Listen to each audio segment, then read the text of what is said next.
Welcome to Talking Giants Player Profiles and Projections. I'm your host, Bob Skinny, here with my co-host, Justin Pennick, brought to you by Captain Morgan. And today, we're looking at Tyrone Tracy Jr. and the star, Dexter Lawrence. But we're going to start on offense with Tyrone Tracy Jr., the running back out of Purdue, round 5, pick 66.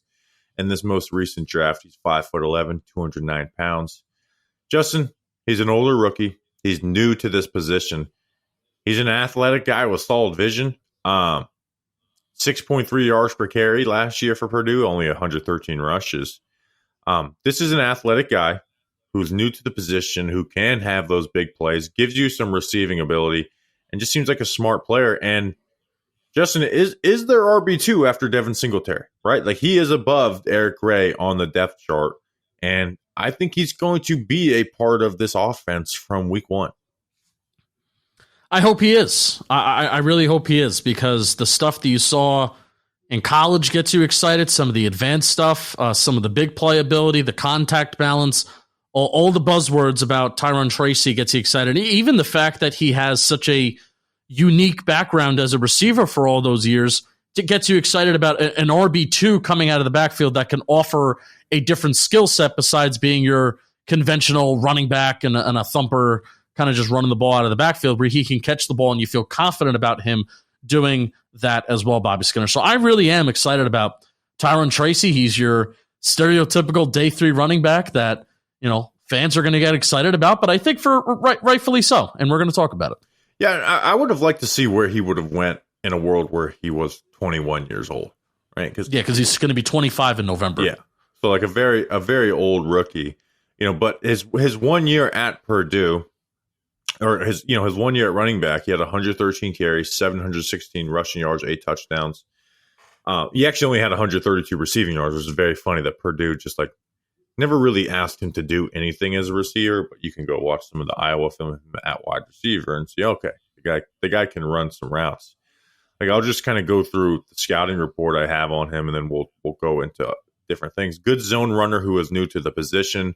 Iowa transferred and wide receiver convert. Speed is above average, and even though testing could be a little bit better, or his testing might be a little bit better than his actual speed. Works spin and jump cuts once at the second level. Contact balance is good. Not really a tackle breaker who brings any power. Gets skinny through small creases. Pace and burst to get north and zone runs. Really bad letting play develop in gap runs. Vision is lacking and doesn't follow block well when the read is muddied.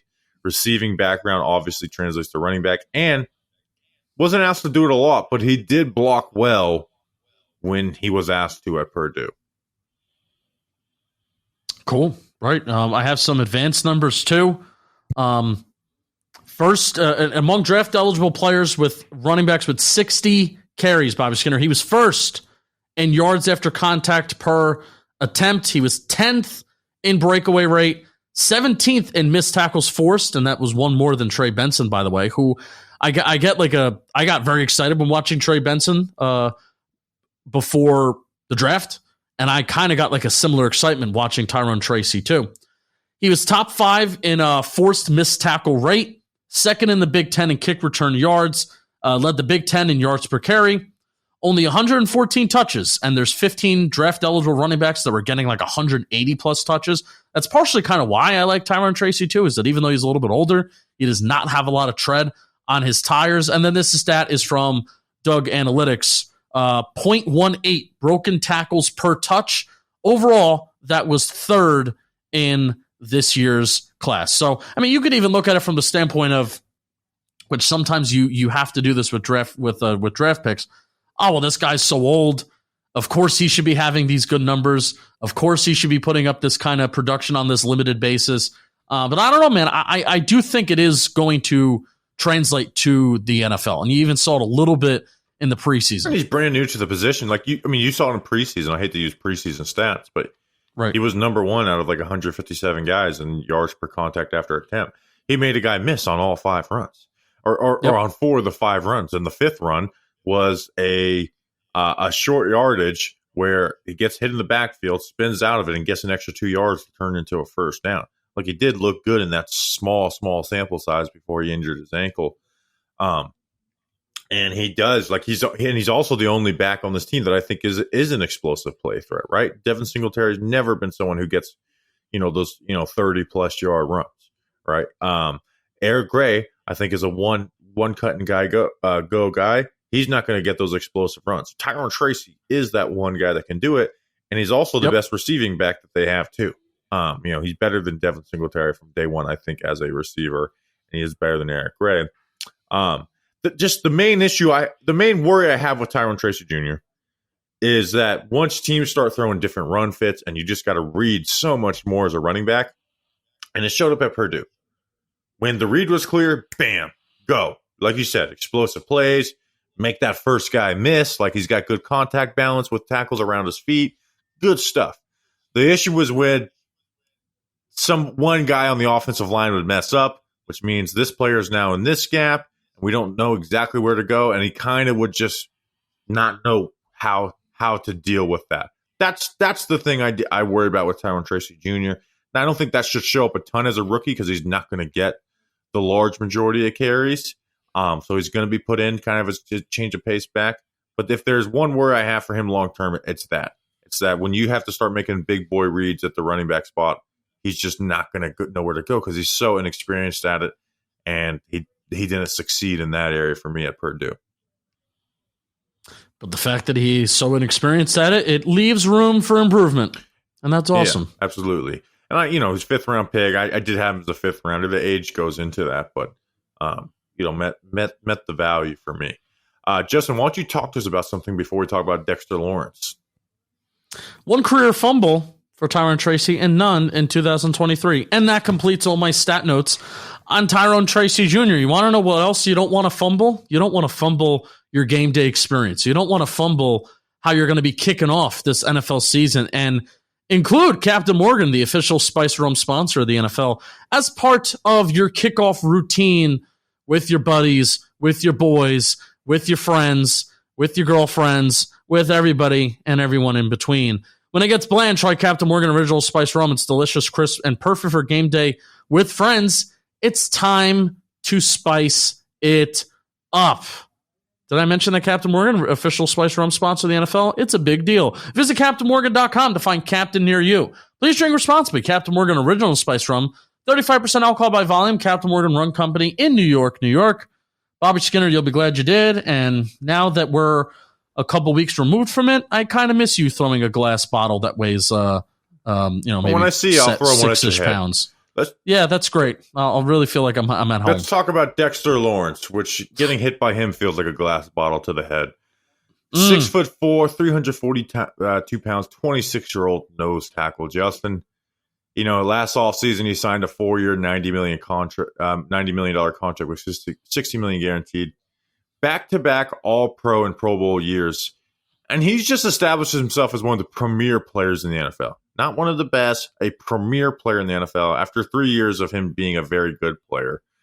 And he is just a total game wrecker. Like, we're going to go into the numbers and all that stuff. But, we talk about the Giants roster and how it lacks talent.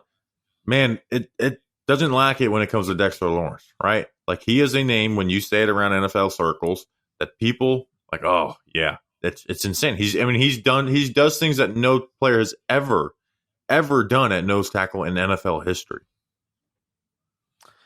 How you know that it's getting serious with Dexter Lawrence is that not only do you just have to look at Dexter Lawrence and you stack up his numbers against interior defensive linemen, but how you know it's getting real and how you know Dexter Lawrence he's the best player on the Giants. No shit. Bobby, it's time to start comparing Dexter Lawrence with edge rushers in terms of comparing their numbers. Like I am comfortably now, when I look at pass rushing stats and I want to include Dexter Lawrence, he dominates interior defense alignment. He's top 3 in everything. But now I'm starting to include looking at edge rushers when you're looking at win rate, when you're looking at pass rush productivity and true pass sets, because Dexter Lawrence is up there in all of them. Let's talk about it. Tied for 3rd in pass rush grade with edge and interior defense alignment. 9th in pass rush win rate, one better than Quinnen Williams overall. But if you look at true pass sets, 3rd in win rate in true pass sets.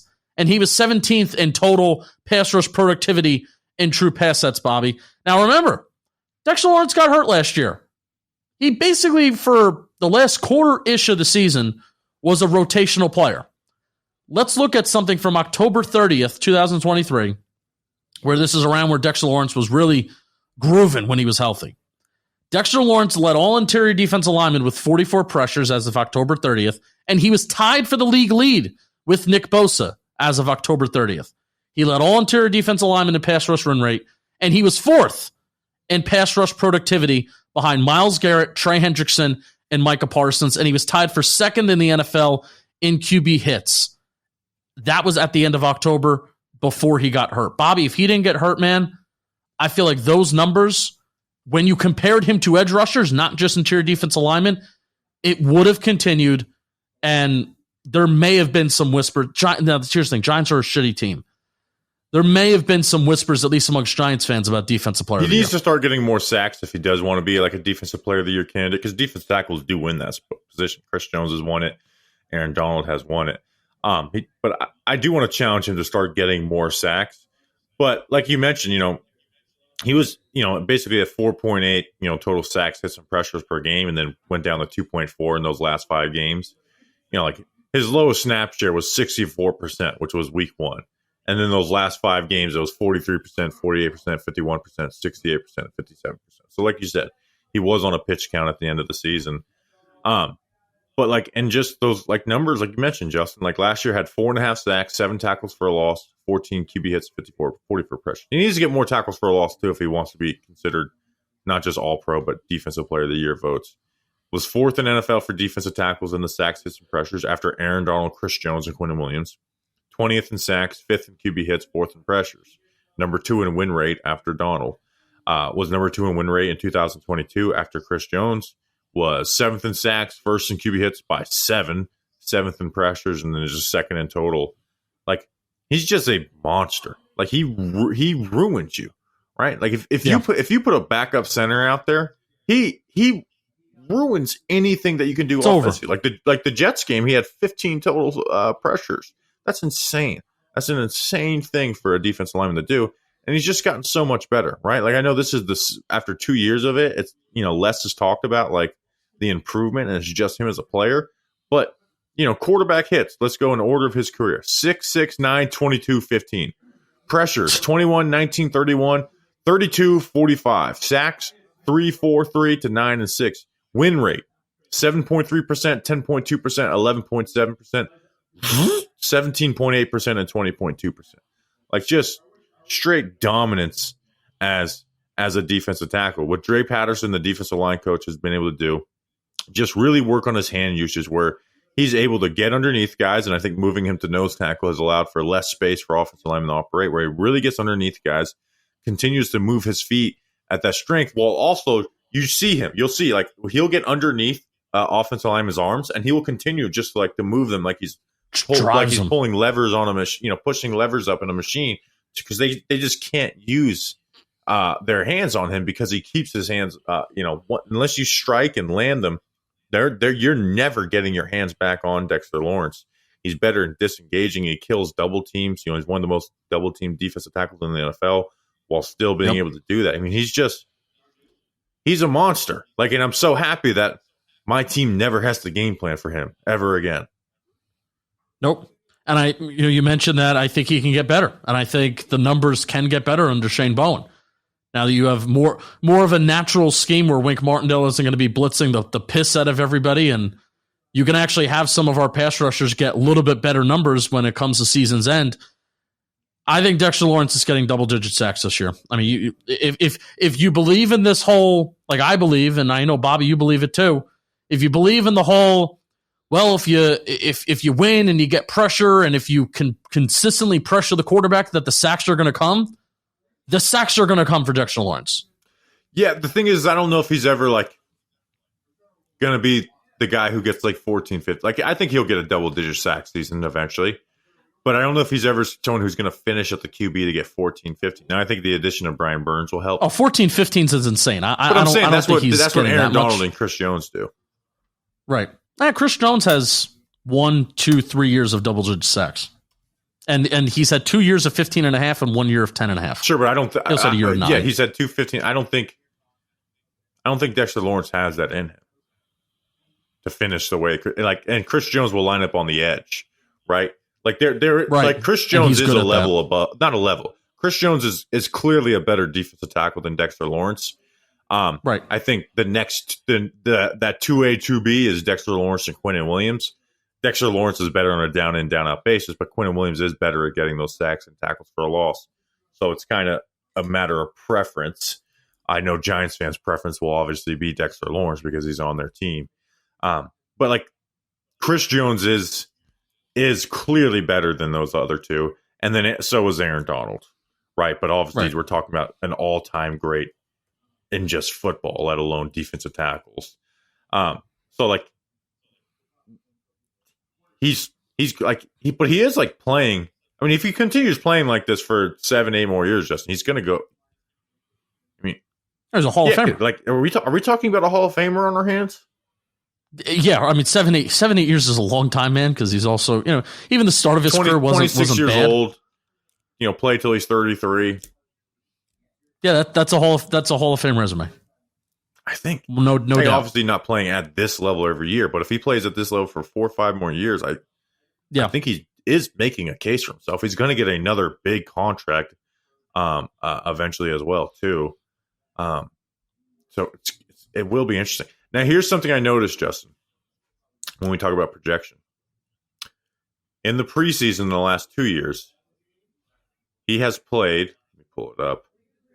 Where did I put this note? So let me set this up. Nose tackle. The move to nose tackle. His rookie year played 27% there.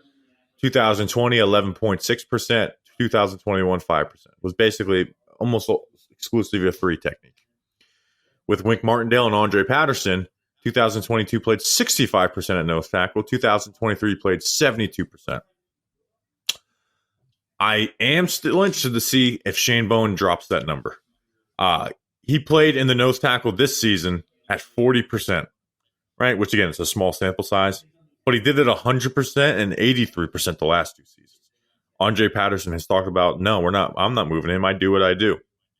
But at the end of the day, he does answer to a defensive coordinator who has used Jeffrey Simmons, his star defensive lineman, at the 3 technique position. I do wonder if we go from 72 and 65% to maybe 52%. And how much does that affect his production? Obviously, he's still going to be a great player at 3 tech, but it does take away some of the advantage, which is that lack of space for an offensive lineman to strike first, which is what Dex is so great at. Yeah, so you would know a little bit more than I would, like that. How that? I mean, you just talked about it a little bit, but do you have any more thoughts on? What's your opinion on it? What would you do? I put him only. I mean, I play him a nose tackle. That's what he's done so great. Why? Yeah, I'm at this point where why would you move someone who's great at one spot to another spot? Right, like it's worked. Why would you change it? Would you take Julio Jones and be like, you know what, you're playing the slot? Yeah, no, I wouldn't. So, and again, it's just. And he's still going to be good there. Like, he was already good there his first 3 years, right? Dexter Lawrence was a good player his first 3 years. Yeah. And I think he has unlocked things like with his hands. Like, he's unlocked certain things just overall in his play. I don't think the move to nose tackle has made him just snap your fingers. All right, now he's gotten much better as a player. That is not the difference of him. But And I mean, it showed up right away. Like, I remember our PPP 2 years ago for Dex was like, man, we've talked about you. You are a really good player, but I want to have to do less of like, oh, if you actually watch the film and these metrics on Dexter Lawrence, like I wanted to do less of that. And I remember the first 2 weeks of 2022, I'm like, he's kind of playing insane right now, even though he has 0 sacks and 0 tackles for a loss. And then the stats started to, show up for him that year. He was an all-pro in back-to-back years, Pro Bowl back-to-back years. So, and then we haven't even talked about run defense. I mean, he's just a monster in the run defense. His ability to 2-gap is just elite. Like, the way that, like, guys can't move him, but he can also flow with the play really well. and split double teams and make plays on the run game is nuts. I mean, he was third in run stop rate last year, Justin, and first was Ashawn Robinson, right? Like, you don't think that helped, having Dexter Lawrence helped Ashawn Robinson be first in that rate? And then Christian Barrymore was second for the Patriots. The year before was fifth in total in defensive tackles for total sacks and eighth in stops. I didn't like to use volume numbers last year because they did put him on a snap count and they took him off the field on most of running downs. But like, he's an elite two-way player. I know we spend most of the time talking about pass rushing stuff, but he's just as good of a run defender as he is a pass defender. Yeah, for sure. Also you can see it when Dex is off the field. At least in 2022, they allowed 6.86 yards per carry when Dexter Lawrence wasn't on the field. So yeah, he is like, I can't imagine having to play a game without him this year. Because the guys around him it's not a great unit, but he is just clearing away their best player. Like we talk about, Bobby Okereke had such a great year, but it's just like, but Dex is clearly the superior player. He has made me not say Andrew Thomas is the best player on the team. You know how much that pains me to not say that Andrew Thomas is the best player on the Giants? That's how good Dexter Lawrence has been. That's how good Dexter Lawrence has been. Now I have to call him the best offensive player on the Giants. So, anything else on Dex? He's a beast. We're going to be, saying this stuff every year for a long time, hopefully. No, stay healthy, bro. I love coming on these post-game recaps, and I hope it's with a couple more wins, but I want to come on these post-game recaps, and I love saying how Dex took over this game, Dex took over that game. I guess the continued challenge, Bobby, is, hey, keep having those 3-sack performance games against the Commanders and keep dominating the Jets. But you know what? Cowboys have a good line. Eagles have a good line. We got to see it there. And I'm not saying that he's bad against those teams, but we want to continue to be a superstar even when we're playing good offensive lines. Yeah, Kelsey's had his number. Let's see some of those. Obviously, he's gone. Let's see some of those dominant games. Kelsey had his number. Even, he's gone, obviously, so that helps. But yeah, start dominating some of the best centers. And that's the next challenge for Dexter Lawrence. So, all right, that is an episode. The final PPP is tomorrow. You guessed it, Daniel Jones. We'll see you then. Until then, let's go Big Blue.